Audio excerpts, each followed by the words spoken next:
Good morning friends, Mishra sir mining class YouTube channel में आपका स्वागत है। आज की वीडियो में, आज की क्लास में हम लोग जो लेटेस्ट डीजीएमएस सर्कुलर 2024 में आई है उसके मुख्य मुख्य कंटेंट की चर्चा करने वाले हैं और साथ ही जो सीएमआर 2017 का जो रेगुलेशन 2 है उसमें जो डेफिनेशंस हैं जो इम्पोर्टेंट आपके एग्जामिनेशन में पूछी जाने वाली है उसकी भी चर्चा करेंगे। तो मैं जो कल प्रश्न पूछा था जिसमें दो प्रश्न पूछी गई थी, तो उन प्रश्न का जो ऑप्शंस था उसका आप लोग ने जवाब दिया है और उस प्रश्न को सही आंसर क्या होगी मैं शेयर करके आपको बताता हूं। लेकिन यहाँ पर चाहे डीजे में सर्कुलर की बात होती है या सीएमआर की बात होती है तो यहाँ पर लोग कंफ्यूज हो जाते हैं कि कौन सा यहाँ पर कानून है और कौन सा नहीं है। कुछ कुछ लोग समझ जाते हैं कि दोनों जो है ये कानून ही है, स्टेचूट ही है। लेकिन इसमें आपको ध्यान रखनी है कि जब हम लोग कानून की बात करते हैं तो जिसको हम लोग क्या बोलते हैं, स्टेचूट, स्टेचूट बोलते हैं।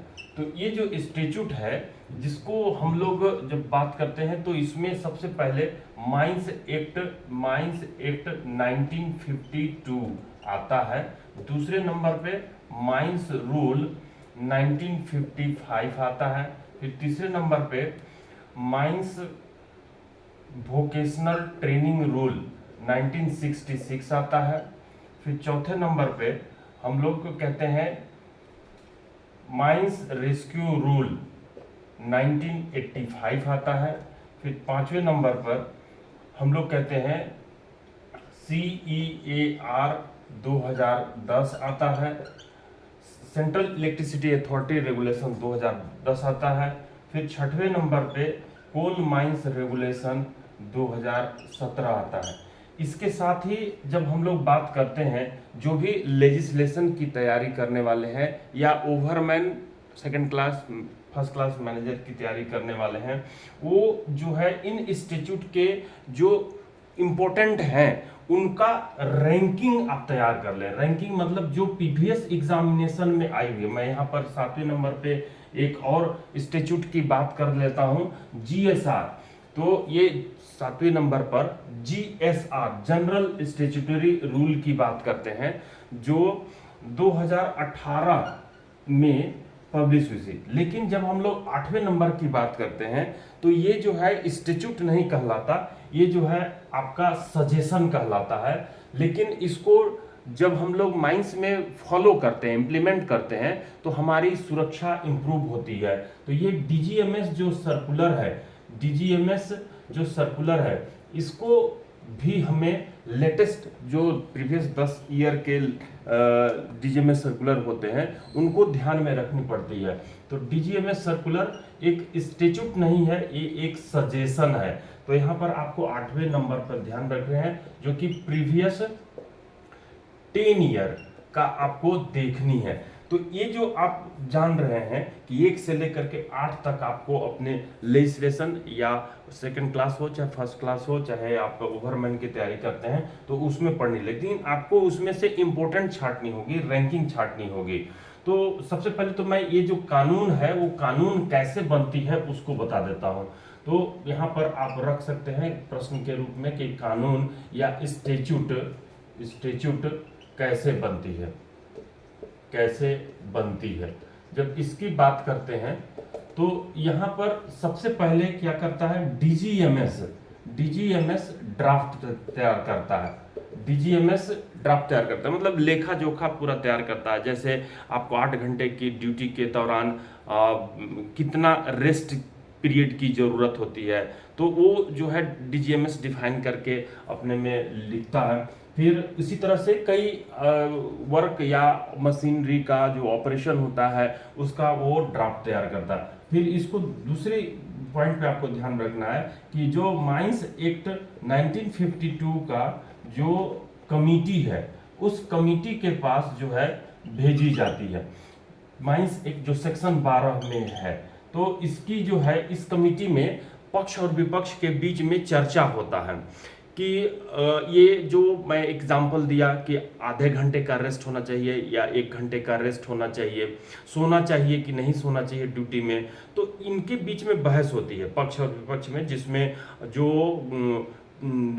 डीजीएमएस होते हैं, साथ ही जो चेयरमैन कोल सेक्रेटरी होते हैं, तो ट्रेड यूनियन के लीडर होते हैं, कोल कंपनी या जो नन कोल कंपनी होते हैं, उसमें इनके बीच में बहस होती है। जो कमेटी गठित की जाती है उसमें तो उसमें बहस होने के बाद जब पास हो जाता है अध्यक्ष के द्वारा, तो वो जो है फिर पहुंचती है तीसरे नंबर में, कहाँ पर, तो पार्लियामेंट में, जिसको हम लोग जो है लोकसभा कहते हैं। तो लोकसभा में भी इसकी चर्चा होती है, जैसे कि अग्निवीर का कानून लागू होते समय, जैसे कि अभी वक्फ बोर्ड का कानून लागू हो कि नहीं हो, इसके लिए भारत देश में डीजीएमएस में ड्राफ्ट तैयार नहीं होता, लेकिन यहाँ पे कमिटी के पास अभी जो है चर्चा चल रही है। तो यहाँ पर लोकसभा में पक्ष और विपक्ष के बीच बहस होती है, और जब इसके पास हो जाता है अध्यक्ष का साइन होकर के, तब चौथे नंबर में पहुंचता है राज्यसभा में, जिसको हम लोग उच्च सदन बोलते हैं। तो यहाँ पर जब पक्ष और विपक्ष के बीच में बहस होकर के पास हो जाता है, तो पांचवें नंबर पर पहुंचता है राष्ट्रपति के पास। तो ये जब यहाँ पहुंचती है और इनका सील साइन लग जाता है, तब वो बन जाता है देश का कानून। तो इस 5 प्रोसीजर से जब गुजरती है, तब ये mines act 1952, mines rule 1955, mine vocational training rule 1966, mine rescue rule 1985, सीईएआर 2010, CMR 2017 या जीएसआर 2018, जिसमें सीईएआर 2023 भी आ चुकी है, लेकिन इसी में एडप्ट किया गया है, तो उसको इसी में हम लोग देख लेंगे 2023 में। अब रही बात इनमें से क्या पढ़ना है क्या नहीं पढ़ना है, तो ये आप जान गए, जीएसआर 2018 या जीएसआर जनरल स्टैट्यूटरी रूल जो है वो निकलती रहती है, तो उसमें आप ये कानून कैसे बनती है जान लिए। लेकिन प्रायोरिटी तैयार करना है, मतलब कि रैंकिंग तैयार करना है। आप खुद तैयार कर सकते हैं अगर आपके पास प्रीवियस ईयर के एग्जाम के पेपर्स हैं। तो प्रायोरिटी में जो आपको पढ़नी है, सब नहीं पढ़नी है, प्रायोरिटी में आपको सबसे पहले जो है रैंकिंग 1 तैयार करना है, रैंकिंग 2 तैयार करना है, और रैंकिंग 3 तैयार करना है। 3 रैंकिंग में केवल 1 बार रीड करेंगे, आप 1 बार रीड करेंगे, उसको 1 बार ध्यान से पढ़ लेंगे। फिर दूसरे बार में इसको आपको 3 बार पढ़नी पड़ेगी, 2 से 3 बार, जो आपको ध्यान में रखनी है। और फर्स्ट प्रायोरिटी में रखना है जो प्रीवियस ईयर में आए हुए जो भी स्टैट्यूट हैं, उसको आपको फर्स्ट प्रायोरिटी देनी है। प्रीवियस ईयर में आए हुए जो भी स्टैट्यूट हैं उसको फर्स्ट प्रायोरिटी दे। लेकिन जैसे आपको 137 रेगुलेशन से पूछ दिया कि ग्राहम्स रेशियो, सीओ जो जनरेट होती है और जो O2 एब्जॉर्ब होता है, इनका रेशियो पूछ दिया है, उसको क्या कहते हैं, तो वो स्टैट्यूट जब पूछी जाती है तो केवल उसी पॉइंट को पढ़ के नहीं रखना है, उसका 137 का सभी रेगुलेशन आपको पढ़नी है। तो इस तरह से प्रीवियस ईयर में आए हुए जो भी स्टैट्यूट को जो भी प्रश्न है, उससे रिलेटेड जो भी रेगुलेशन, रूल, एक्ट, सेक्शन है, उसको आपको फर्स्ट प्रायोरिटी में देते हुए पढ़ लेनी है। सेकंड प्रायोरिटी में आपको 2 से 3 बार पढ़नी है, और थर्ड प्रायोरिटी में 1 बार रीड कर लेना है। तो अब उसकी रैंकिंग आप खुद तैयार कर सकते हैं। अब मैं आता हूं जो कल जो प्रश्न किए थे, और उसके बाद मैं आऊंगा लेटेस्ट डीजीएमएस सर्कुलर जो 2024 है उस पर, जिससे कि आपका एग्जामिनेशन में प्रश्न पूछ सकती है। तो यहाँ पर मैं शेयर करता हूँ, जैसे कि आपको जब डेफिनेशन की बात करते हैं, तो सीएमआर 2 की डेफिनेशन की बात करते हैं, तो ये लेटर से जो आपका स्टार्ट होता है, चाहे वो हम लोग कहें एबेंडोनेड वर्किंग, जैसा इसका नाम है उसी के अनुसार इसकी डेफिनेशन भी है। जब हम लोग बात करते हैं एबेंडोनेड वर्किंग की, जो इसी से स्टार्ट होती है डेफिनेशन, जिसको रेगुलेशन 2 का ए में दिया हुआ है। अब ए के बाद बी सी डी आता है, लेकिन हम ए लेटर वाले जितने हैं, चाहे एबेंडोनेड वर्किंग हो, चाहे हम लोग बी में बात करें AMM हो, एबेंडोनेड माइन मीथेन हो, सी नंबर में बात करेंगे, उसी तरह से डी नंबर में बात करें, तो ये लेटर से जितने हैं उसका मैं यहाँ पर मीनिंग बताने का कोशिश करता हूँ। यहाँ पर एबेंडोनेड वर्किंग की बात करें तो वो वर्किंग जिसका आपको फ्यूचर में आपको इंटेंशन नहीं है, फ्यूचर में इच्छा नहीं है कि आप उस काम को उस जगह को ओपन करेंगे या ऑपरेशन करेंगे, चलाएंगे, तो ऐसा वर्किंग जो परमानेंटली आप बंद कर देते हैं उसको आप एबेंडोनेड वर्किंग कहते हैं। एबेंडोनेड माइन मीथेन की बात करें तो एबेंडोनेड माइन मीथेन में हम लोग जो मीथेन होती है, जो माइन बंद कर दी गई है, उस माइन से जब आप मीथेन निकालने का काम करते हैं या उसमें इंटेंशन रखते हैं कि मैं इस मीथेन को निकालूंगा, तो वो मीथेन एबेंडोनेड माइन मीथेन कहलाती है। लेकिन इसके बहुत सारे अपरूप भी होते हैं जिसकी मैं चर्चा बाद में करूंगा, जैसे कि यहाँ पर आप वेंटिलेशन माइन मीथेन कहते हैं, वर्जिन माइन मीथेन कहते हैं, वर्जिन कोल माइन मीथेन, इसको सी लगा देते हैं, वर्जिन कोल माइन मीथेन कहते हैं। उसी के साथ जो है हम लोग इसको CMM कोल माइन मीथेन कहते हैं। तो इसके बहुत सारे अप्रूव हैं जो AMM का हम लोग एबेंडोनेड माइन मीथेन कहते हैं। तो इसके जो डेफिनेशंस हैं वो आपको ध्यान में रखें, उसके बाद फिर हम लोग जो है लेटेस्ट DGMS सर्कुलर पर आते हैं। तो पहले चलिए मैं कल के जो क्वेश्चंस है उसको शेयर कर देता हूं, और उसके बाद जो है जो उसकी राइट आंसर है आप लोग उसको मैच कर लीजिएगा। कमेंट बॉक्स में आप लोग कमेंट दिए हुए हैं तो आपको दिखाई दे रही है यहाँ पर जो रेगुलेशन 2A है। अगर मैं बात करूं जो आपको स्क्रीन पर दिखाई दे रही है कि ए से, ये जो आप ध्यान दे लीजिए कि ए से लेटर से आपको 7 डेफिनेशन, बी से 2 है, सी से 5 है, डी से 5 है, ई से 1 है, एफ से 5 है। इस तरह से लेटर जो हुई है उसका टोटल जो आपको डेफिनेशन है 60 डेफिनेशन है। तो ये अलग अलग लेटर से अलग अलग संख्या में है, उसको आप नंबराइज करके न्यूमरेट करके आप अपने ध्यान में रख सकते हैं। तो यहाँ पर देख सकते हैं कि ये जो आपको दिखाई दे रही है रेगुलेशन CMR2 का on Mishra sir mining class पे कॉन्टैक्ट नंबर जो 9308063015 है, उसके साथ ही आप क्लासेस के लिए भी कॉल कर सकते हैं। अलग अलग टाइम पे अलग अलग क्लासेस चल रही है। तो चलिए देखिए, मैं abandoned working means such working as have been abandoned with no intention of working in future. Future में उसकी वर्किंग करने का नहीं इच्छा रहता, इंटेंशन रहता, तो ऐसे वर्किंग को आप एबेंडोनेड वर्किंग कहते हैं। Abandoned mine methane means a natural gas, तो उसमें नेचुरल गैस आपको रिकवर्ड करनी रहती है from the abandoned coal mine या उसके भाग से।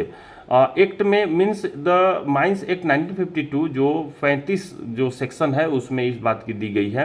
अप्रूव्ड सेफ्टी लैंप की बात करें या अप्रूव्ड इलेक्ट्रिक टॉर्च की बात करें तो उसका मतलब होता है मीन्स रिस्पेक्टिवली ए सेफ्टी लैंप और एन इलेक्ट्रिक टॉर्च। तो जो हम लोग कैप लैंप लगाते हैं वो भी जो है इसमें शामिल की गई है इलेक्ट्रिक टॉर्च के रूप में, जो अप्रूव्ड सेफ्टी लैंप के रूप में हम लोग जानेंगे। फ्लेम सेफ्टी लैंप तो एक है ही है जो सेफ्टी लैंप के नाम से जाने जाते हैं। दूसरी जो इलेक्ट्रिक टॉर्च होती है जो manufactured by such forms and a such type the chief inspector में from time to time specify by a general और स्पेशल ऑर्डर। तो जनरल और स्पेशल ऑर्डर से उसका जो मैन्युफैक्चर्ड होता है, कौन बनाएगा और किस टाइप का बनाएगा, उसका वो चीफ इंस्पेक्टर बीच बीच में अदा करते रहते हैं। तो ध्यान रखना है, अप्रूव्ड सेफ्टी लैंप में इलेक्ट्रिक टॉर्च यानी कि कैप लैंप एक्सेट्रा को भी शामिल किया गया है जो चीफ इंस्पेक्टर अनुमोदित करते हैं। ई नंबर की बात करें असिस्टेंट मैनेजर की डेफिनेशन की, तो assistant manager means a person possessing a manager certificate, चाहे वो फर्स्ट क्लास मैनेजर सर्टिफिकेट हो चाहे सेकंड क्लास मैनेजर सर्टिफिकेट हो। लेकिन जब उसको हम लोग हमारी कंपनी उसको ऑथोराइज करती है एज ए असिस्टेंट मैनेजर, तो वो फर्स्ट क्लास या सेकंड क्लास कुछ भी हो सकता है। Certificate appointed in writing by the owner agent और मैनेजर, तो ऑनर से अपॉइंट होगा, एजेंट से अपॉइंट होगा या मैनेजर से अपॉइंट होगा, जो टू असिस्ट द मैनेजर, जो मैनेजर को असिस्ट करेगा, मतलब सहयोग प्रदान कर देगा। किस चीज़ में सहयोग प्रदान करेगा, ये 4 वर्ड आप याद रखिए, जिसको हम लोग मैनेजमेंट कंट्रोल सुपरविजन डायरेक्शन कहते हैं। ये 4 वर्ड है, इस काम के लिए मैनेजर को असिस्ट करता है। Management control supervision direction, mine का या माइन के भाग का। And who hold the rank immediately below the manager, जो कि मैनेजर के तुरंत नीचे का होता है, और ओवरमैन सरदार का जस्ट सुपीरियर होता है। तो ये असिस्टेंट मैनेजर की डेफिनेशन हो गई। एफ में ऑक्सिलरी फैन, जो पंखा फेस पर हम लोग इस्तेमाल करते हैं, देखे हैं, जो काम किए हैं, ट्रेनिंग किए हैं। तो ऑक्सिलरी फैन जो होती है जिसको हम परिभाषित करते हैं मीन्स ए फोर्सिंग फैन या एग्जॉस्ट फैन, तो या तो हवा फेंकने वाली होती है या खींचने वाली होती है। यूज्ड विलो ग्राउंड, जिसको विलो ग्राउंड में ही यूज करेंगे तभी हम लोग कहेंगे ऑक्सिलरी फैन। होली और मेनली मतलब पूरी तरह से या पार्ट रूप में, mainly. Ventilating one or more faces forming part of the ventilation district, तो वो एक या एक से अधिक फेसेस को वेंटिलेट करने के लिए, जो वेंटिलेशन डिस्ट्रिक्ट का पार्ट होती है उसको वेंटिलेट करने के लिए इस्तेमाल में लाई जाती है। तो ऑक्सिलरी फैन का डेफिनेशन जान गए। एवरेज आउटपुट की बात करेंगे तो ऑफ एनी माइन, मतलब कि कोई भी mine means the average output per month during the preceding financial year. Preceding financial year में जो आपने पर मंथ में जो अचीव किया है, प्रीसीडिंग जैसे 2024 चल रही है, तो आप 2023 में, यानी कि जब हम लोग कैलेंडर ईयर की बात करते हैं और फाइनेंशियल की बात करते हैं, तो कैलेंडर ईयर जो होता है 1 जनवरी से लेकर के 31 दिसंबर तक का जो पीरियड होता है उसको हम लोग जो है कैलेंडर ईयर कहते हैं। जब फाइनेंशियल ईयर की बात करते हैं तो 1 अप्रैल से लेकर के 31 मार्च के बीच का जो पीरियड होता है उसको फाइनेंशियल ईयर कहते हैं। तो यहाँ पर डीजीएमएस फॉलो करता है कैलेंडर ईयर को, और जो कंपनियां हैं वो फॉलो करती हैं फाइनेंशियल ईयर को। तो फाइनेंशियल ईयर में अगर आप बात करते हैं तो एवरेज आउटपुट 1 अप्रैल 2022 से लेकर के जो 31 मार्च 2023 तक का जो आपने प्रोडक्शन किया उसको 12 से भाग दिया है, और वो जो आएगी पर मंथ वो एवरेज आउटपुट कहलाएगी, जो कि हम लोग रिकॉर्ड करके रखते हैं। तो total output from the working with in the specified mine boundary, जो कि एक ही माइन बाउंड्री के अंतर्गत होगी, जो कई पार्ट से हो सकती है। बैंक्समैन की डेफिनेशन में बात करें तो means a person appointed to superintend the lowering और raising of the persons tools and the material. तो वह व्यक्ति जो अपॉइंटेड होता है व्यक्ति के या टूल के या मटेरियल के लोअरिंग करने के लिए, जो कि सरफेस पर पिट टॉप पर होता है, and to transmit signal at the top of the shaft और इंक्लाइन। तो टॉप या शाफ्ट के टॉप या इंक्लाइन के टॉप पर वो सिग्नल ट्रांसमिट करने के लिए, यानी घंटी देने के लिए, या पर्सन टूल्स और मटेरियल की लोल हाविज करने, जिसको हम लोग कहते हैं लोअरिंग या रेजिंग करने के लिए, लोअरिंग या रेजिंग करने के लिए। मेरे कर्सर के साथ नज़र को मूव कीजिएगा, आपको ढंग से समझ में आ जाएगी। तो ये बैंक्समैन की डिफिनेशन है। तो इस तरह से जो आपने देखा, और कल की जो प्रश्न थी जिसमें आपने कहा था in which of the following not included in the definition of coal, कि कोल के डेफिनेशन में इसमें कौन सी नहीं शामिल होती, तो none of the below, sorry ये प्रश्न नहीं है, ये प्रश्न मैं आज देने वाला हूं। और ये जो आपके सामने है जो कि क्वेश्चन 1 है, as per CMR 2017 recovered from abandoned coal mines और पार्ट देयर ऑफ। तो जो हम लोग को एबंडोनेड कोल माइन से या उसके पार्ट देयर ऑफ से क्या रिकवर्ड करते हैं, तो इसको मैं जो टैग लगी है उसको हटा देता हूं, जिसमें आपको डी आंसर दिख रही है। नेचुरल गैस जो डेफिनेशन में हम लोग देखें कि as per 2017 recovered from abandoned coal mines और पार्ट देयर ऑफ में क्या हो गए, natural gas recovered from abandoned coal mine और पार्ट देयर ऑफ। चलिए, तो ये जो है आप जान गए पहले क्वेश्चन का आंसर। अब आते हैं दूसरे क्वेश्चन में। Dash of the any mine means the average output per month during the preceding financial year of the total output, मतलब कि उस खाली स्थान में क्या होगा, माइन का वो क्या होगा, जिसका तात्पर्य है प्रत्येक महीने में जो आउटपुट, एवरेज आउटपुट आती है, जो पिछले कैलेंडर ईयर की, पिछले फाइनेंशियल ईयर की होती है, ध्यान दीजिएगा, पिछले फाइनेंशियल ईयर की होती है, 1 मार्च से लेकर के 1 अप्रैल से लेकर के 31 मार्च तक का, जो कि हम लोग के माइन का बाउंड्री के अंदर का सभी पार्ट से मिला करके प्रोड्यूस होती है। तो वो जो है फाइनेंशियल ईयर में, प्रीसीडिंग फाइनेंशियल ईयर में जो हम लोग एवरेज आउटपुट कहते हैं, तो उसको हम लोग सी को टिक लगाएंगे। और मंथली आउटपुट नहीं कहते, एवरेज आउटपुट ही कहते हैं हम लोग उसको। जो रेगुलेशन में डेफिनेशन दी गई है जनरल बोल भाषा में, हम भले ही कह सकते हैं मंथली आउटपुट। और आउटपुट पर मैन पर शिफ्ट, तो एक आदमी पर कितना कोयला निकलता है, जिसको हम लोग आउटपुट पर मैन पर शिफ्ट कहते हैं। और ईयरली आउटपुट मतलब साल भर में जो टोटल प्रोडक्शन होता है उसको कहते हैं OMY, मतलब आउटपुट पर मैन पर ईयर। एक आदमी पर एक साल में कितना कोयला निकलता है उसको हम लोग OMY के नाम से जानते हैं। तो हम लोग ये जो कल की प्रश्न है जो रेगुलेशन बेस्ड है, सिमार 2 पर बेस्ड है, ये 2 प्रश्न आप लोग देख लीजिए और इसका आंसर कमेंट्स बॉक्स में कमेंट्स में दीजिए। फिर मैं आता हूं लेटेस्ट DGMS सर्कुलर 2024 पर, जिससे कि प्रश्न है आपके एग्जामिनेशन में पूछ सकती है। तो ये क्वेश्चन 3 के रूप में मैं दे रहा हूं आपको आज के प्रश्न का। आप ध्यान दीजिए, आंसर दीजिए, कमेंट्स बॉक्स में लिखिए और कल हम लोग उसकी चर्चा करेंगे। In which of the following not included in the definition of coal, coal के डेफिनेशन में क्या शामिल नहीं होती? None of the below, B bituminous, C lignite, D peat, E Coke. तो इसका कमेंट्स बॉक्स में आंसर दीजिए कि क्या होगी। क्वेश्चन 4 में कॉन्ट्रैक्टर मीन्स, कॉन्ट्रैक्टर का तात्पर्य क्या है? डैश डैश खालिस्तान, हु प्रोवाइड, जो प्रोवाइड करती है सर्विस या operation in the mine on contract basis include a sub contractor, मतलब जो प्रोवाइड करती है सर्विस को या तो ऑपरेशन को प्रोवाइड करेगी माइन में, जो कॉन्ट्रैक्ट बेसिस पे होगी, जिसमें सब कॉन्ट्रैक्टर भी शामिल होंगे। तो ऑप्शन ए कहता है एसोसिएशन ऑफ इंडिविजुअल्स, बी कहता है कंपनी, सी कहता है फर्म, डी कहता है लोकल अथॉरिटी या लोकल बॉडी, ई कहता है ऑल ऑफ द एबव। तो इस दो प्रश्न का आंसर दीजिए और हम लोग नेक्स्ट जो टॉपिक डिसाइड किए थे कि DGMS सर्कुलर 2024 की हम लोग चर्चा करेंगे जो लेटेस्ट में आई हुई है। तो मैं शेयर करता हूं।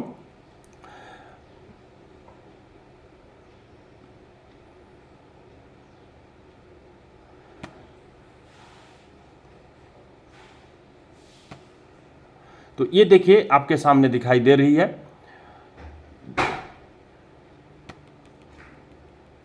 मैं बड़ा करके रखा हुआ हूं। तो ये जो आपके सामने दिखाई दे रही है जिसमें DGMS सर्कुलर है, तो ये मैं और बड़ा कर देता हूं। तो यहां पर देख रहे हैं कि DGMS सर्कुलर 2024 लिखी हुई है, legislative circular 1 of 2024, legislation exam general DGMS circular complied up to June 2017। तो इसको मैं बड़ा करता हूं और इस पर जो है फिर हम लोग चर्चा करेंगे एक एक पॉइंट को लेकर के। तो मैं नीचे से चलता हूं, नीचे डॉट जो नीचे टेक्निकल जो आपके सामने दिखाई दे रही है, नीचे वाला डॉट, वहां से स्टार्ट करता हूं। तो आपको क्लियर विजन होगी जहां तक है। मेरे कर्सर के साथ नज़र को मूव कीजिएगा।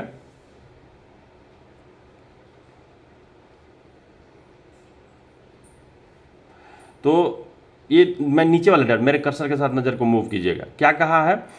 DGMS technical circular number 1/1 of 2024, इसमें क्या कहा गया है? देखिए, heat wave in summer and precaution against occurrence of accident incident due to exposure to high temperature dated 19th अप्रैल 2024। तो ये 19 अप्रैल 2024 को DGMS की सर्कुलर निकली है, जिसमें ये कहा गया है कि गर्मी के मौसम में जो हीट वेव निकलती है, जिससे डिहाइड्रेशन या heat stroke, heat cramp, heat से संबंधित बीमारियां होती हैं, तो उसकी चलते न, वो बीमारियों के चलते परेशान ना हो, इसके लिए प्रिकॉशन की बात की गई है। और वो प्रिकॉशन से ताकि हम एक्सीडेंट इंसिडेंट को रोक सकें, ऐसे हाई टेम्परेचर में काम कर रहे हैं।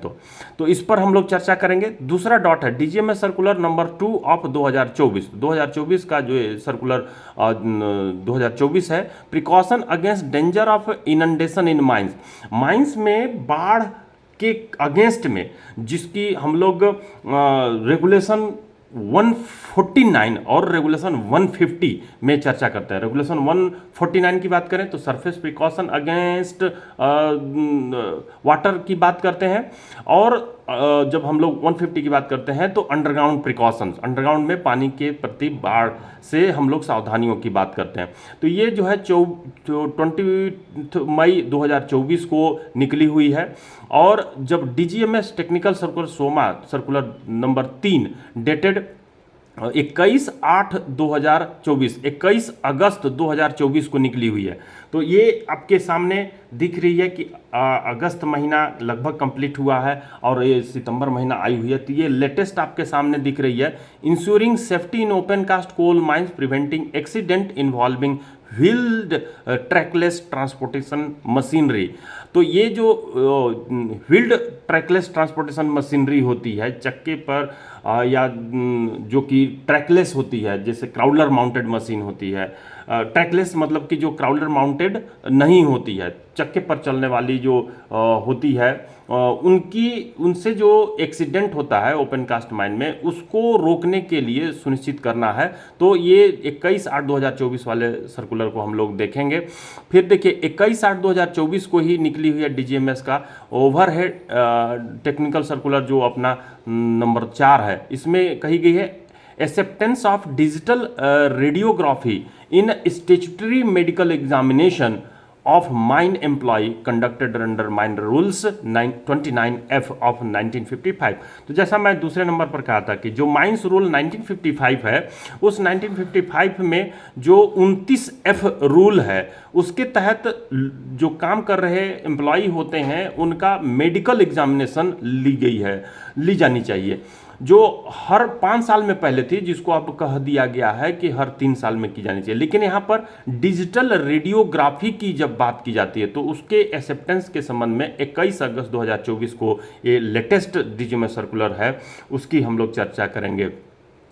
अब देखिए यहाँ पर DGMS technical circular number 5 of जो 2024 है, जिसमें guideline for determining adequacy of electrical supervisor and electrician, मतलब खान में उनकी संख्या, इलेक्ट्रिकल सुपरवाइजर की या इलेक्ट्रीशियन की संख्या पर्याप्त है कि नहीं, इसके संबंध में गाइडलाइन दी गई है। या तो वो एवरी माइन के संबंध में है या ऑयल फील्ड के संबंध में है। Electricity is being based sub regulation 1 and 3 of the regulation 117 of CEAR 2024 यानी सेंट्रल इलेक्ट्रिसिटी अथॉरिटी रेगुलेशन, जिसकी मैं जब बोर्ड पर लिख रहा था तो 5वें नंबर पर लिखा था। तो ये CEAR 2023 मैं बताया था 117 रेगुलेशन के तहत जो 1 और 3 सब रेगुलेशन है, उसमें जो है बताई गई है कि माइन में जो इलेक्ट्रीशियन हैं या सुपरवाइजर्स हैं वो पर्याप्त संख्या में है कि नहीं, कितनी होनी चाहिए, इस संबंध में हम लोग 5वां डीजीएमएस सर्कुलर को देखेंगे 2024 का। Training syllabus for electrician, electrical engineers, electrical supervisors or electrician who have been engaged for operation and maintenance of electrical installation in mines and oil field। तो माइंस में या ऑयल फील्ड में जो electrician होते हैं या इलेक्ट्रिकल सुपरवाइजर होते हैं या इलेक्ट्रिकल इंजीनियर होते हैं, उनके ट्रेनिंग का सिलेबस क्या होगा, जो वोकेशनल ट्रेनिंग में या HRD जैसे संस्थानों में या CMPDI में या अन्य रांची जैसा IICM में या IIM हैदराबाद में ये ट्रेनिंग देने की व्यवस्था की जाती है। तो ये डीजीएमएस सर्कुलर 6 2024 का सजेशन दिया गया है कि उसमें क्या क्या उनको ट्रेनिंग में देनी है, बतानी। तो सबसे मैं आपके सामने जो इम्पोर्टेंट जो 21 अगस्त 2024 को लेटेस्ट जो डीजीएमएस सर्कुलर आई है उसकी मैं चर्चा करता हूं। तो मैं आपके सामने ओपन कर रहा हूं, जो ओपन हो गई है। ये देखिए डीजीएमएस सर्कुलर जो कि 21/8/2024 को निकली हुई है। Ensuring safety in open cast coal mines preventing accident involving wheeled trackless transportation machinery. तो जो चक्के पर चलने वाली क्लाउरर चेन से रहित, ट्रैकलेस जिसको बोलते हैं, ट्रांसपोर्टेशन मशीनरी जैसे डंपर, ट्रक की बात होती है, तो ये इनसे एक्सीडेंट ना हो ओपन कास्ट माइन में, इसकी सुरक्षा को सुनिश्चित करने के लिए क्या बताई गई है। तो देखिए, invite your attention to the alarming increase in accident involving wheel trackless transportation machinery specified dumper, tipper, etc. in open cast mine. The analysis of fatal accident in 2023 revealed that 36% of them were caused by the dumper, tipper, truck and similar vehicles। तो 2023 में जो accident हुई है उसका 36% open cast का जो 36% accident का कारण है वो डंपर, टिपर, ट्रक के चलते हुआ है। Among this accident 46% were due to the run overs. तो इसमें से जो 46% है वो रन ओवर्स के चलते हुई है। 23% were caused by the being hit by the dumper, dumper के द्वारा हिट करने से हुई है। 15% by the head on collision, मतलब कि एक डंपर दूसरे डंपर से टकराने, हेड से टकराने से हुई है। और 8% टॉपिंग यानी कि जब डंप में भरी जा रही है, डंप में खाली की जा रही है, and by the others causes से 8% हुई है, such as the fall of dumper from ये हाइट से डंपर को गिरने से के चलते हुई है। तो ये परसेंटेज दी हुई है डीजीएमएस का इंक्वायरी रिपोर्ट के अनुसार से। फ्यू एक्सीडेंट, यहाँ पर कहा गया urge your immediate attention to the following incident occurs this year illustrate the urgent need for action। few accident cases, तो कुछ एक्सीडेंट केसेस यहाँ पर आपके सामने बताई गई है। मैं इसको थोड़ा सा और बड़ा कर देता हूँ ताकि और आपको अच्छे से विजिबिलिटी क्लियर हो जाए। मैं 150% कर दे रहा हूँ, तो आपके सामने दिखाई दे रही है, ये बड़ा मैं कर दिया हूँ। तो फ्यू एक्सीडेंट केसेस, कुछ एक्सीडेंट केसेस की चर्चा की गई है, जिसमें कि while an empty dumper was being parked in the parking yard में पार्क की जा रही थी खाली डंपर को of an open cast coal mine, another dumper operator who was present in the parking yard, वो जो कि पहले से एक डंपर वहां पर पार्किंग यार्ड में उपस्थित था, पार्किंग हिज डंपर, और वो पार्क कर रहा था, was run over by it and secured almost instantly. तो उससे जो है वो रन ओवर हो गया, तेजी से चल गया, जिससे वो डंपर आपस में टकरा गए। तो ये जो आपके सामने खाली डंपर और पहले से पार्क डंपर, दो डंपर पार्किंग कर रहे थे, उसमें एक्सीडेंट बताई गया। While a tipper was on the way back on to the open cast coal mine after unloading कोयले को एक टिपर अनलोड कर रही थी, तब जो है एट सिलो बंकर होती है, उसमें अनलोड कर रही थी। तो वो एक्सीडेंट के बारे में कहा, the operator lost his control, वो ऑपरेटर अपना कंट्रोल को लॉस्ट कर दिया over tipper in the process of the negotiating a curve along the road में वो कर्व को निगोशिएट किया, due to the over speeding के चलते, मतलब मोड़ के पास वो थोड़ा निगोशिएट किया, जिसके चलते ओवर स्पीड थी और वो जो है एक्सीडेंट से प्रभावित हुआ। तो यहाँ पर control over tippers the process of negotiating curve along the road due to the over speeding and hit an abandoned building adjacent to the road के पास में जो अबैंडोनेड बिल्डिंग थी उससे टकरा गई, resulting in the fatal injury at the spot, और उसके चलते उसका फैटल इंजरी हो गया। तीसरे नंबर में देखेंगे, व्हाइल ड्राइविंग ए लोडेड वाटर टैंकर, जब हम लोग वाटर टैंकर को, जब लोडेड वाटर टैंकर ड्राइविंग की जा रही थी from the water loading point पर वाटर टैंकर लोडिंग की जा रही थी to the workshop for scheduled maintenance, the operator stop the water tanker, तो ऑपरेटर जो है उसको वाटर टैंकर पर स्टॉप करता है on the haul road having a mild gradient 1/22, जिस पर ग्रेडियंट बहुत ही कम थी, in an open cast coal mine, got down the ladder located at the front side of the water tanker, और वाटर टैंकर के सामने में एक लेडर लोकेटेड थी, fell down on the ground, और वो जो है फेल डाउन हो गई। Mean while the water tanker moved forward and rolled over him, और उसके ऊपर वो रोल्ड ओवर हो गई, and the secured to his injuries almost instantly, जिसके चलते वो जो है इंजोर्ड हो गया। तो हम लोग जो है ये देखें कि यहाँ पर वाटर टैंकर जो है इसी तरह से ये जो चौथी एक्सीडेंट हुई है, while CIF person entered the dump yard unauthorizedly, जब सीआईएफ पर्सन जो होता है डंप यार्ड में अनऑथोराइज्डली एंट्री करता है, अपने आप को इन लोग बॉस ही समझता है, तो जब ये एंट्री करता है तो वो जो है हिट की गई है, he was run over by a dumper, तो वो डंपर से वो टकरा गए हैं। इसकी एक्सीडेंट की चर्चा आप लोग किए भी होंगे, यूट्यूब में देखे भी होंगे। While a hired Bolero vehicle, जब हायर्ड किया हुआ जो बेलोरो व्हीकल हो driven by a untrained and unauthorised driver, जब वो अनऑथराइज्ड ड्राइवर अनट्रेंड ड्राइवर से की जाती है, with 6 employees was overtaking a 100 ton dumper को ओवरटेकिंग की जा रही थी on the haul road approaching towards an overburden loading face in an open cast coal mine, it was hit, तो वो दोनों आपस में टकराते हैं। ये जो दोनों ये जो ड्राइवर है जो 6 आदमी को लोड किया हुआ है बेलेरो, और वो जो अपनी एक loading face open cast coal mine, it was hit toppled and dragged for about 6 metre by a dumper, तो वो जो है डंपर से 6 मीटर अवे हो गई थी। Inflicting fatal injury to the 3 persons and 3 व्यक्ति मर गए थे। सीरियस बॉडली इंजरी टू 3% जो है सीरियस बॉडली इंजरी हुई थी। तो यहाँ पर ये एक्सीडेंट जो विगत एक्सीडेंट हुई रहती है उसी आधार पर आप डीजीएमएस सर्कुलर को देखते हैं। तो यहाँ पर जीप कैंपर का एक्सीडेंट डंपर लीडिंग के साथ हुई है। तो ये बहुत सारे एक्सीडेंट हैं जिससे ज़्यादा जरूरी है आपको क्या चीज़, while supervisor was standing a side of the haul road a tipper hit him. तो इस सुपरवाइजर जो है खड़ा था जिससे टिपर उसको हिट कर देता है। तो यहाँ पर प्रोसीजर, कंप्लायंस एंड डॉक्यूमेंटेशन, तो ये जो डीजीएमएस सर्कुलर है इसका जो आपकी प्रिकॉशंस है उसकी हम लोग एक एक करके चर्चा करते हैं। All this accident could have been prevented had the following statutory provision have been complied. अगर कानूनी प्रावधानों को, इन कानूनी प्रावधानों को अगर फॉलो की जा रही थी तो ऊपर लिखे एक्सीडेंट जो 10 एक्सीडेंट आपको दिखाई दे रहे हैं वो नहीं होते।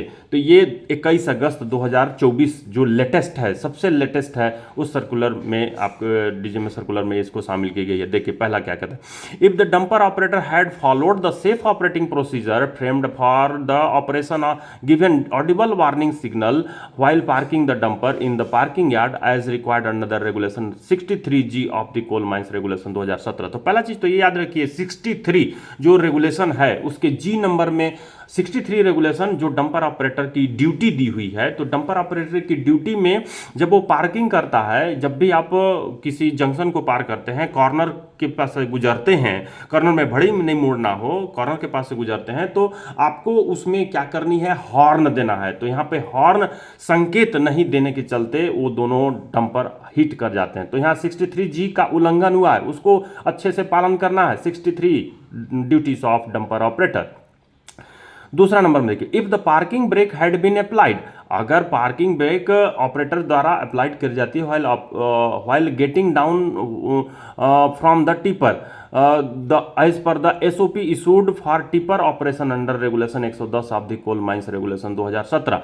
तो यहाँ पर जो 110 रेगुलेशन जिसमें 109 में ट्रैफिक रूल है, जिसमें 110 की चर्चा की गई है, तो जनरल प्रिकॉशन की, जिसमें if the parking brake had been applied by the operator, अगर वो पार्किंग ब्रेक को अप्लाइड करता है जब गेटिंग डाउन में हो तो टिपर से एज पर द एसओपी, जो कि एसओपी में इशू करने की बात कही गई है। एसओपी स्टैंडर्ड ऑपरेटिंग प्रोसीजर है, मतलब कि या सेफ ऑपरेटिंग प्रोसीजर, दोनों इसकी फुल फॉर्म होती है। तो इस आधार पर, एसओपी के आधार पर जो टिपर को पार्किंग ब्रेक अप्लाई करनी है रेगुलेशन 110 के तहत कोल माइंस रेगुलेशन 2017 में, तो ये बात बताई गई है। तो तीसरे नंबर पे देखिए, if the tipper had been operated on the left side of the road, tipper जो ऑपरेट की जा रही थी लेफ्ट साइड में and carefully within speed limit, वो जो है सावधानी पूर्वक अपनी स्पीड लिमिट के अंदर रहती है, thereby following the traffic rules as per the regulation 63(1)D, regulation 40(1) and regulation 239 of the coal mines regulation 2017। तो यहाँ पर जो 63 रेगुलेशन जिसका डंपर टिपर ऑपरेटर की ड्यूटी बताई गई है 1D में बताई गई है, साथ ही रेगुलेशन 40 जो work person employed in the mine, जो आदमी, जनरल आदमी जो एम्प्लॉयड होते हैं खान में, उनकी ड्यूटी के बारे में बताई गई है। एक में बताई गई है अपने पदाधिकारी के आदेशों का पालन करना, जिसमें सॉप जो होती है एसओपी सेफ ऑपरेटिंग प्रोसीजर, उसमें ऑर्डर निकाल दी जाती है, सजेशन दी जाती है कि आपको क्या करना है क्या नहीं करना है। साथ ही जो कोल माइंस रेगुलेशन 239 है उसमें भी बताई गई है 2017 का। तो टिपर जब ऑपरेट की जाती है उसको लेफ्ट साइड से ही आपको लेकर के जानी है केयरफुली, जो कि विद इन स्पीड लिमिट में। हर व्यक्ति जो रोड पर चलता है वो लेफ्ट साइड ही लेकर के चलता है, चाहे पैदल चले चाहे ये वाहन से चले। तो इस बात को ध्यान रखनी है, राइट साइड को नहीं फॉलो करनी है, नहीं तो इसके जैसा एक्सीडेंट झेल सकते हैं, इन कानूनों का उल्लंघन हो सकता है। तो आते हैं अगले पॉइंट में जो डीजीएमएस के द्वारा सजेशन दी गई है। इन रेगुलेशनों को जरूर एक बार देखिए और इस सर्कुलर के साथ मैच करिए। चौथे नंबर में कहा, if untrained and unauthorised drivers without valid driving licence had not been allowed to drive light motor vehicle thus not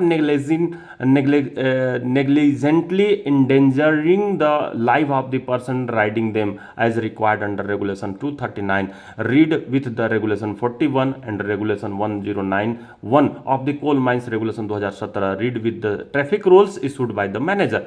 manager द्वारा जो ट्रैफिक रूल इशूड की जाती है रेगुलेशन 109 के तहत, उसके साथ ही रेगुलेशन 109 का 1 नंबर सब रेगुलेशन पढ़ें और ट्रेनिंग देते समय जरूर बताएं किसको, जो ऑपरेटर्स होते हैं उनको।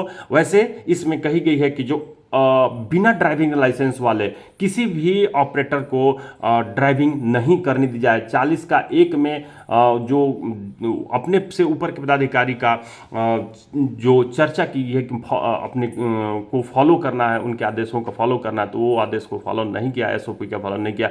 रेगुलेशन 39 में जो रिक्वायर्ड है उनका उल्लंघन होते हुए ये एक्सीडेंट हुई थी, जिसको फॉलो करेंगे, पालन करेंगे तो वो जो है ड्राइविंग लाइसेंस वाला व्यक्ति ही वो ड्राइविंग कर सकता है अपने माइंस में, तब वो एक्सीडेंट नहीं होनेगी।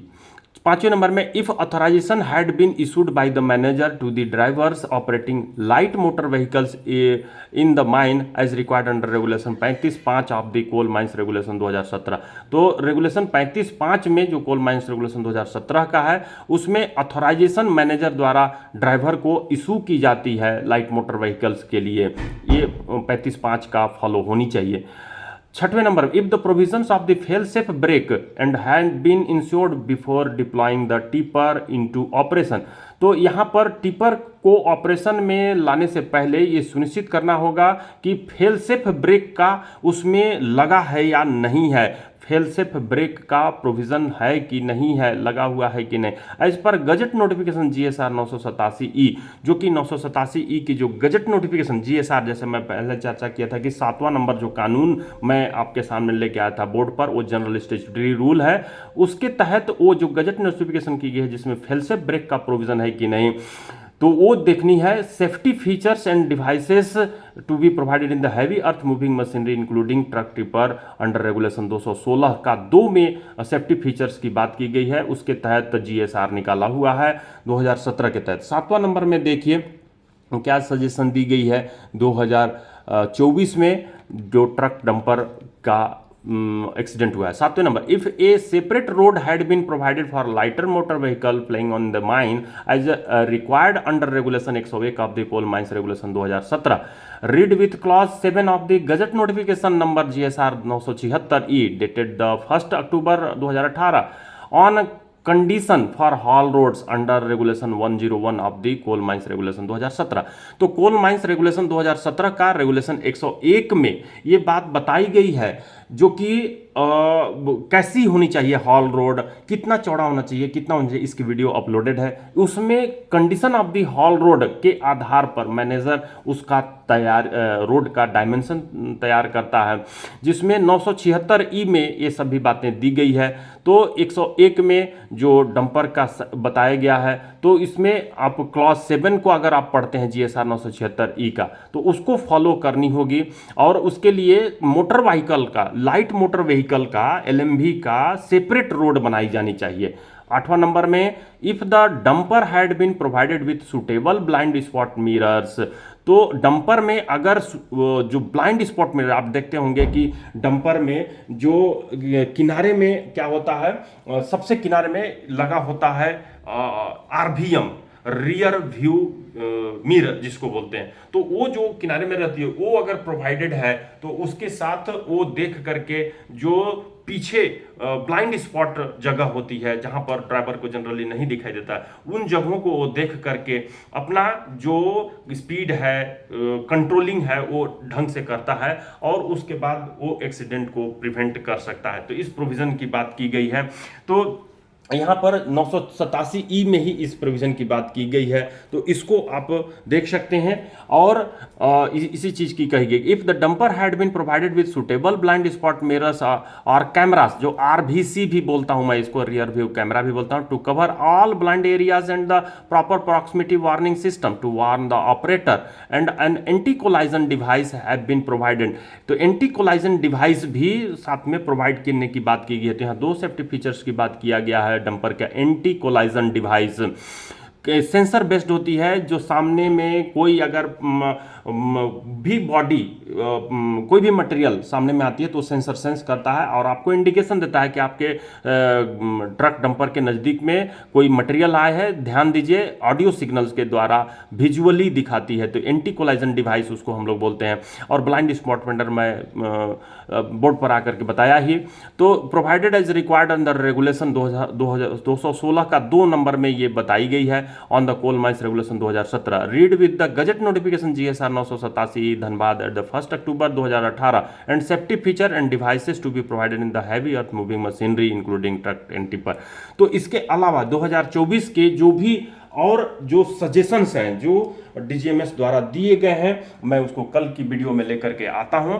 फ्रेंड्स, अगर आपको अच्छी लगी है वीडियो तो कमेंट्स बॉक्स में कमेंट लिखें और साथ ही अपने फ्रेंड्स के पास भी शेयर करते हुए उनको सब्सक्राइब करने के लिए बोलिए, अगर आप सब्सक्राइब कर चुके हैं तो, ताकि ज़्यादा से ज़्यादा लोग अपने एग्जामिनेशन में पास होकर के दिखाएं, अपने स्टेटस को ऊंचा करें। थैंक यू फ्रेंड्स, अगले वीडियो में फिर से मिलते हैं।